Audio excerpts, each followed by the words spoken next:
Morning, everyone. How are we doing? Hope everyone is well.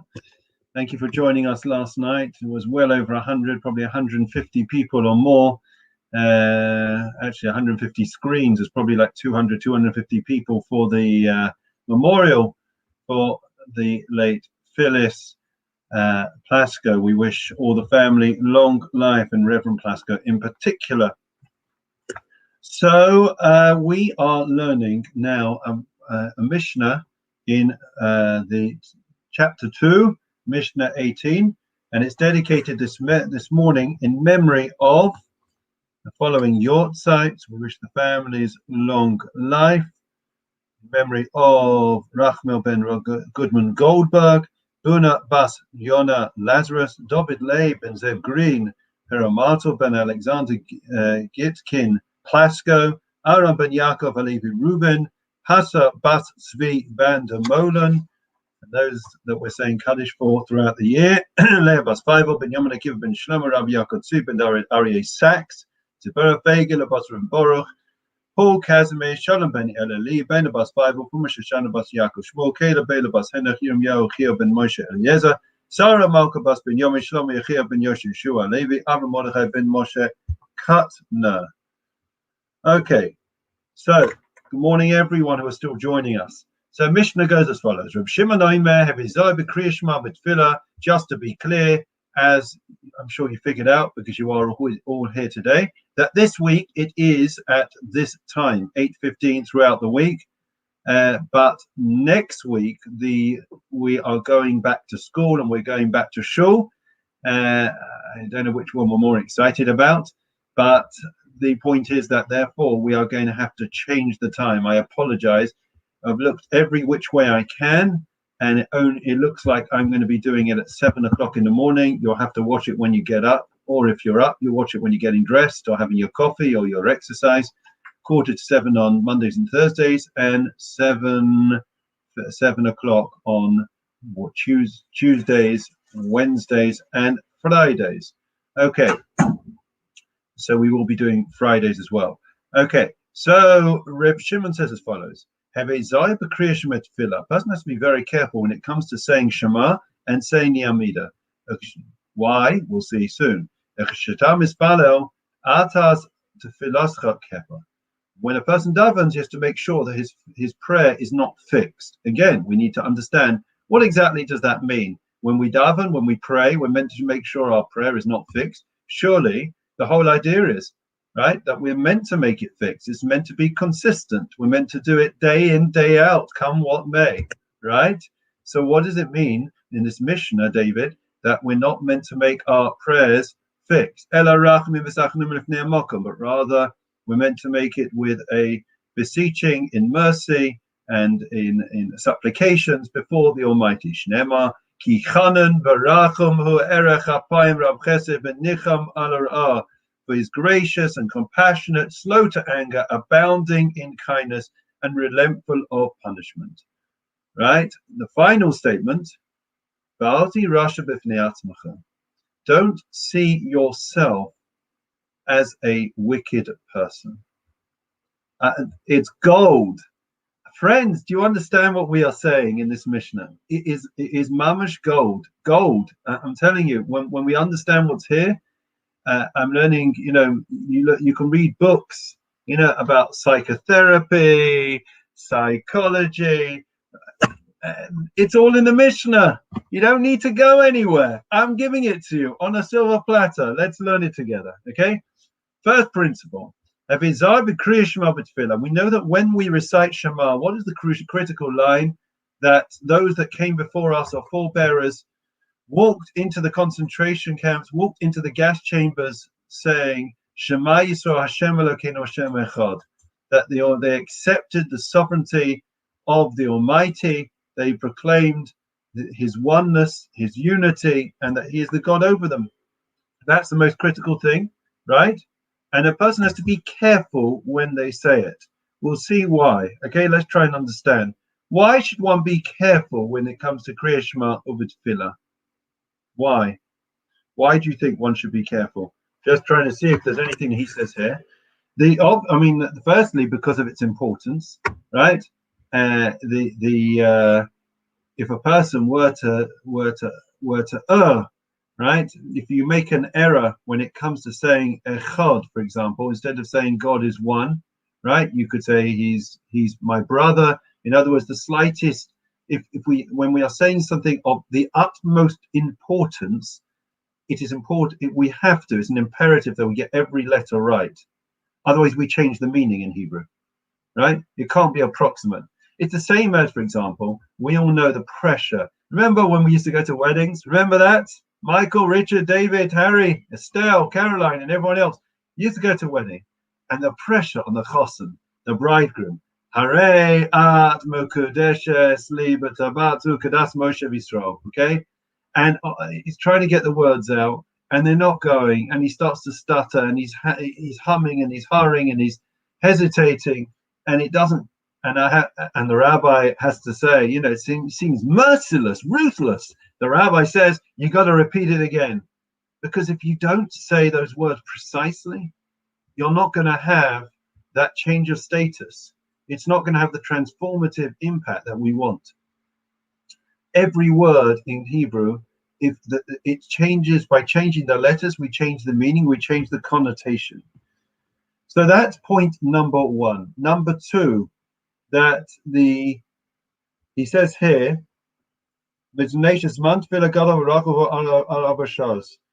the problem is that a person, just practically speaking, could be rushing, right? There's very little time. There's a small window, 4 hours for us to be able to recite Shema in the morning. And therefore, if a person rushes, he may miss out. He may slur his words.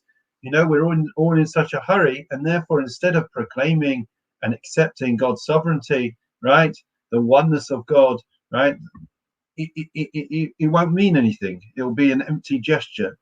And also, we know, you know, let's say that I'm saying, you know, one of you are saying to somebody that you love, you know, I love you. It's empty. It's devoid of any meaning. But if I say it slowly and I make sure that I say it precisely and I say those words with conviction and with meaning and with passion, then it's a different ball game. Words take on great significance and meaning. So that's point number one. Okay, the most important prayers have to be said with fervor and reverence.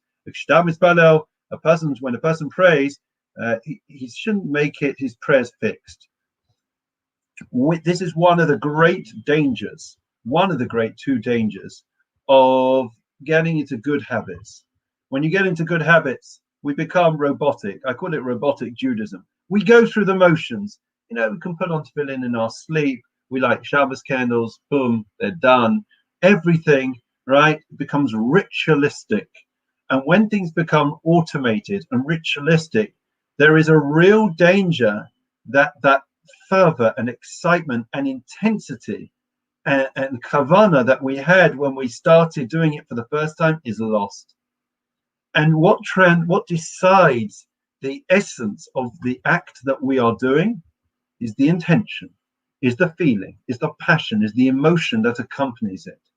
So as I just demonstrated with the words, I love you, it can be empty and meaningless, or it can be transformative, right?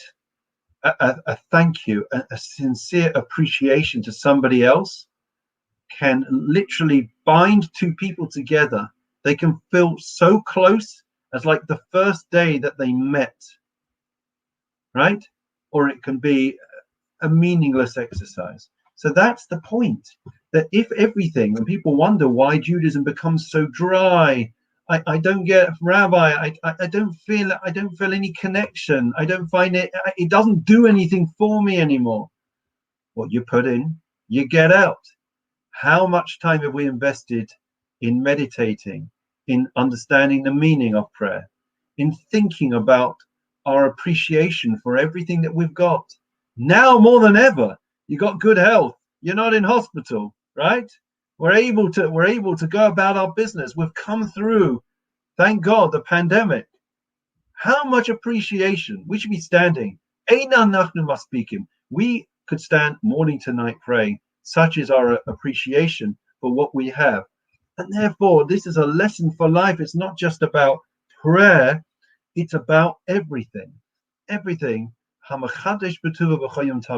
Everything's meant to be like every day God recreates the world. So our actions, it should be like the first time that we do it. That takes more effort. That takes thought. It takes intensity. And sometimes you see people and you think they're nuts. The way that they stand there. I don't know if you've ever seen it. Great people, the way that they make Kiddush, you think it's the first time they've ever made Kiddush in their lives. The shaking and every word comes out so slowly, so precisely, and they're looking in a siddur and it's very intense. And you think maybe they've lost the plot. No, we've lost the plot because it's become habitual, our Judaism. And when something becomes habitual, it becomes lacking in meaning, lacking in fervor, lacking in that intensity, that connection that we're speaking to God, that there's a relationship. So that's what we need to get back to. And as I said, what we put in, we get out. So we have to try and redouble our efforts to reconnect through all the rituals that we do. Okay, they can be the most meaningful and connecting experiences if we want them to be. The final thing, and that's one of the reasons, I believe there's two reasons. Well, this is the first reason. He's not just speaking about prayer. This speaks to us throughout the millennia. When we look at kids and they go off what we call off the derech, they leave the path, right? They're not interested in religion and faith anymore, and being Jewish or practicing their Judaism. That is, we have to ask ourselves, where does that come from? Yes, there is the culture, the societal pressures around them, the environment that we are bringing our kids up in, an open environment where they are seeing and witnessing a society that wants to be secular and wants to encourage everyone to be secular and liberal, and that inevitably is going to make inroads and attack our principles and our beliefs. But at the same time, we have to ask ourselves, how much of it is it inwards rather than just outwards and from the outside? In other words, how much effort are we putting into things, right? If it's all just fixed, if it's all just going through the motions, then kids see through it. And it becomes rather, we're in a world which is constantly changing. Adverts can't even be 30 seconds anymore. So kids need to see that it's new, right? Every time that we do something, we make a new effort, right? You bless your kids on Friday night. It's not just blessing your kids on Friday night. You put your hands on them. And after you've said those Hebrew words, you whisper in their ears, an appreciation. So proud of the way you helped your sister this week, or so proud of the efforts that you put into your project this week. You make it meaningful, intense. That's the way we have to live life. Grab hold of life. Number 2, final point for today, okay, is Alti Rasha Bifnei Atzmacha. Explains the commentaries on this. Don't make yourself into a Rasha. There is a real danger of us talking down to ourselves. We talk to ourselves, and we talk ourselves out of being anything, accomplishing anything, right? We talk ourselves, I'm not a religious, I'm a wicked person, I'm not a good Jew. I met somebody on Shabbos. I went for a walk, and somebody had his headphones in, he was on a bike, and he came over to me. And immediately, he's saying, "Oh, I don't, it's not for me. I don't do this. I don't do that." I said to him, "But why are you focusing on what others aren't doing and what you're not doing? Focus instead on what you are doing, and from that you can build outwards, right?" The Satan, the Yetzer Hara, the evil inclination, it wants us to defeat ourselves. We fall on our own swords. We say that we can't achieve. We're nothing. And it focuses our attention on the negativity, on what we're not doing in life. We've got rubbish relationships. We're not very good at anything. We're mediocre. Life's passed us by. It's all too late. I can't do. I won't be. I'm not going to achieve. Oh, I missed a year of show. I'm not going to go back. What's the point? That's our negative side. That's the evil inclination. We're giving him a victory on a silver platter. We cannot make ourselves. The whole idea is self-esteem, right? Not ego, but self-esteem is recognizing and knowing who I am. And when I have that self-belief and that motivation that comes with it, that I can conquer the world, I can be anything I want to be. Moses was brought up in the household of Pharaoh, and God chose him and said, you know what? I want you to be the leader. And he said, I can't. You want me to go and speak to Pharaoh? I couldn't think of a worse person. I've got a stutter. Why would you want somebody who stutters, right, to be able to be the leader? And God says, well, you know why? Because I'm going to be with you. It's not down to you. Don't think it's up to you. That's ego. All you got to do is do your part and believe in me. And the rest is history. Did you know that Churchill, people always quote Churchill and the wonderful speeches that he made the erudite, eloquent way in which he was able to give those powerful speeches that transformed a whole nation. Did you know that he had a stutter? Did you know that he had to speak with punctuated pauses as a technique to be able to deal with his stutter? Most people don't know that. He used the disadvantage to his advantage. Friends, that's what I'm saying to you. Believe in yourselves. Don't let that negative voice in our heads, that evil inclination, tell us that we've lost, we're nothing, you're not going to accomplish, you're not going to achieve. Self-esteem. That's what it. Don't make yourself into a wicked person. Focus on what we are doing. Focus on what we can achieve in life. And in that way, please God, we'll go on to see great things. Apologize for going slightly over, but self-esteem, you know, kids, again, this is the other side of things. One is because they get into just believe that everything's ritualistic, it becomes habitual, and therefore it loses the excitement and passion. That's one part of the problem we suffer with in Judaism. The other thing is they say, listen, what am I in anything? I'm not going to be anything. I'm not going to amount to anything. My parents don't believe in me. My teachers don't believe in me. Everyone pushes me down. Look at my results in relation to somebody else's results. How often do we do it? So what did you get? What was your result? And who came top? And where were you in relation to what relevance? Explain to me. What relevance is it?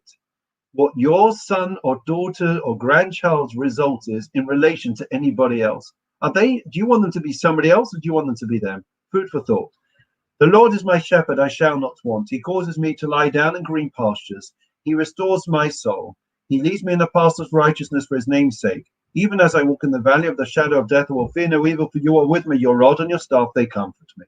You set a table before me in the presence of my adversaries. You anointed my head with oil, my cup overflows. May only goodness and kindness pursue me all the days of my life, and I will dwell in the house of the Lord for the length of days. Memorial prayer. Adon Alamim Zacho Esnish Mos Leah Bas Bible Ben Yaman Akiva Ben Shlomo Rav Yaakov Tzvi David Aryeh Sachs Tzipora Feigel Bas Rimbar Paula Kazmir Shalom Ben Eleli Ben Bas Bible from Moshe Shana Bas Yaakov Shmuel Caleb Ben Bas Henach Yom Yochi Ben Moshe Eliezer Samaka Bas Ben Yamin Shlomo Yechiel Ben Yeshua Levi Avram Mordechai Ben Moshe Katna.